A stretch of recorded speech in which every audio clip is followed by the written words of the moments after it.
Hi guys, it's Tara and welcome back to Crafting with Curly Cues.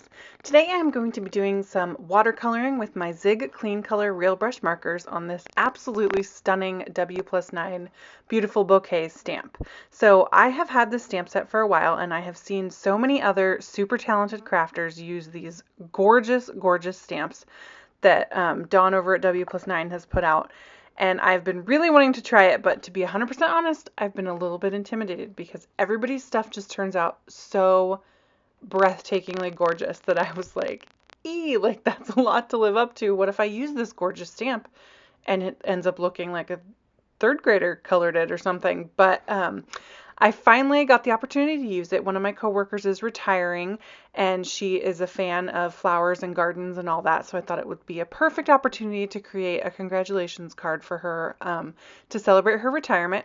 So I busted this beautiful, beautiful stamp set out. And now I feel like I need all the other ones in this Beautiful Bouquet line because there's like all these different florals. But anyway, that's beside the point. So this stamp is so large that I discovered that the first time I tried to stamp it, I didn't get a great impression. So I just used a small piece of craft foam to put behind it, and that just provides a little bit more give so that you can really push that stamp down and get a really good impression.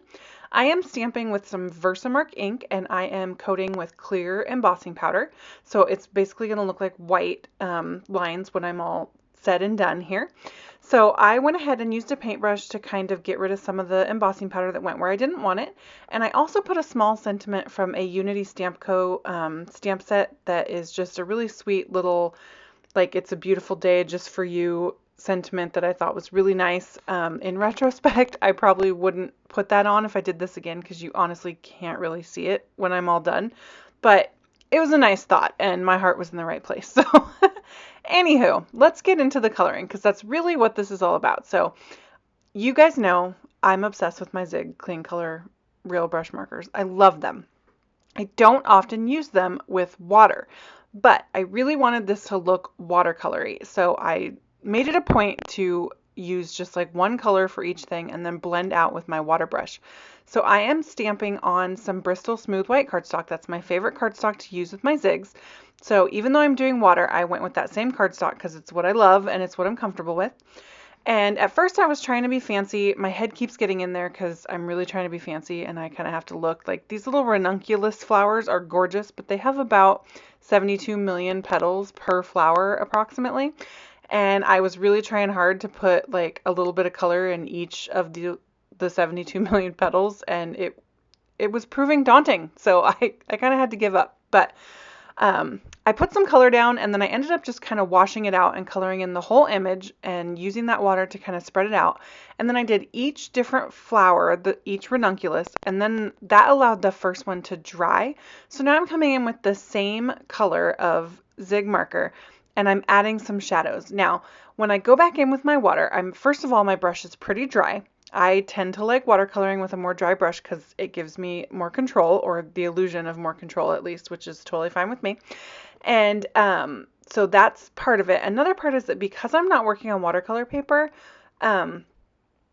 the color doesn't reactivate quite as easily as I feel like it would if you were on a paper designed to hold the water and such, which in my case worked really well because I really want these shadows to be really defined against the petal. And because I'm using the same color, it worked well that when I went back over with my water after I put the darker shadows in, it didn't reactivate tons of the ink underneath, and I could just blend the shadow just a tiny bit, just enough to make it not look super stark, but you still get that really great contrast and definition. And you'll actually see at the end when I kind of zoom in on some still shots that you really do see a lot of the like edges of this coloring, the watercolor, and I think that's fine. It makes it look more like a painting as opposed to a stamp, and you know, like it just looks cool. So again, sorry about my head. My fuzzy hair keeps popping in there, but you know, it's a sacrifice you make for your art. So I am doing the same concept now with the little blueberries, and I'm kind of letting those dry while I go in and I start on these other little flowers that are a part of the beautiful, beautiful stamp. Now, I apologize because for you guys, because you can't really see the clear embossing, it's kind of hard to see like where I'm aiming, but I'm just kind of putting down a little bit of color and blending out. And then I just go in with shadows where I feel like they're might be some shadows. I mean, this is super, I'm totally fine with it looking really loose and watercolory. That's what I'm after. So like all those 72 million petals on each ranunculus blossom there, I did not manage to get shadows on each one. I just kind of started putting lines in. Like it's super, like it looks like I'm totally know what I'm doing and that I have an intense purpose with each move that I'm making. That's like so false. It's really like put down color, blend it out, see if you like it. If you don't, let it dry and put down some more color. Like that's just really all there is to it. And you can keep doing that until you get what you like. Now this Bristol Smooth White, you get a little bit of pilling if you put too much water on top of it. So you do kind of want to be careful if you're going back and forth and over and over and over a ton of times. But I mean, I did some spots where I got some pretty intense water going on and I didn't really have any pilling at all. So I think it would take a good chunk to really get it to start having an issue. But just keep that in mind if you're not working on watercolor cardstock. Now you could absolutely do this on watercolor cardstock. I just like my zigs on this paper the best, so I thought I'd stick with what I know since this is something a little bit different that I'm going for this more loose like watercolor. That is ridiculous. Isn't it ridiculous that my camera like doesn't want to focus on the coloring and instead wants to really make that one hair sticking off the top of my head like super in focus? It's just plain silliness. So for my leaves, I used a light color and then I'm coming in with a darker color and you can see I'm just kind of slapping that color down. And then I on purpose didn't blend it out very well. Like I've noticed in some of the other artists that I've seen use this stamp that I really like when you kind of get those harsh edges where the different colors are. And so I was like trying on purpose to mimic that look. So I don't know if it totally came across, but that was what I was going for with the whole like not blending that out super well.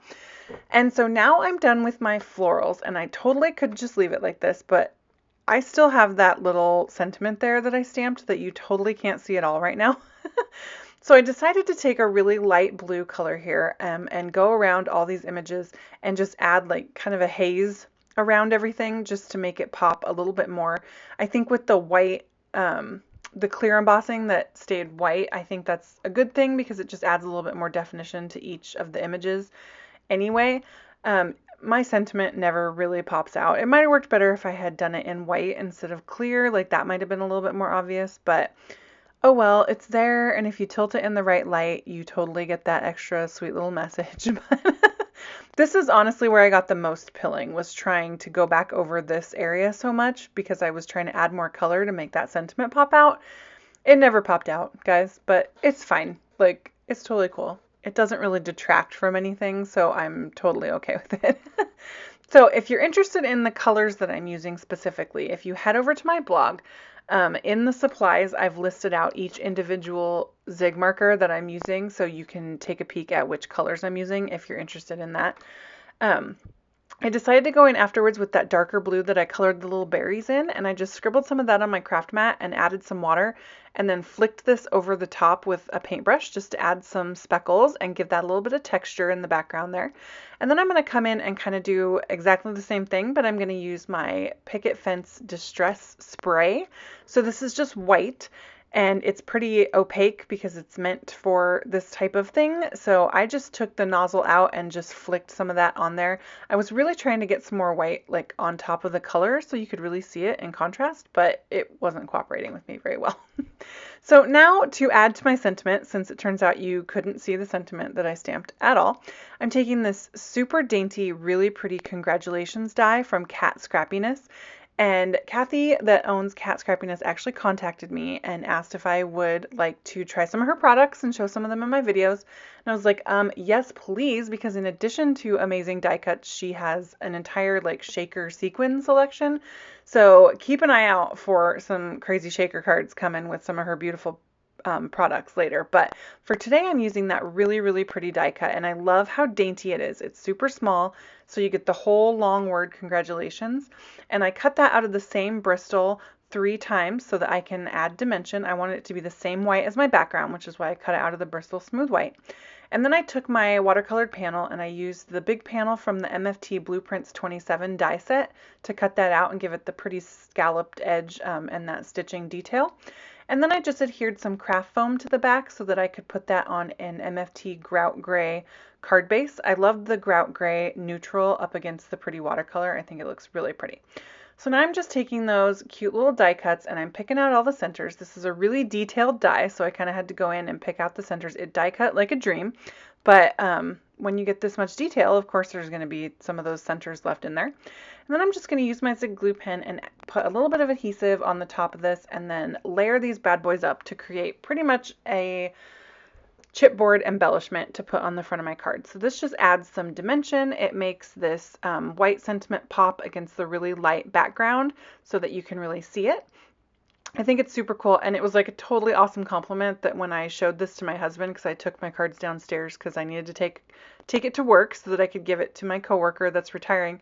And he looked at it and he's like, "How did you do that?" And that's like the best compliment when you're a card maker, right? When somebody looks at something you made and is like in awe, and you're like, "Well, let me tell you, it's this really crazy trick," when really it's like super simple. So it made me feel fancy.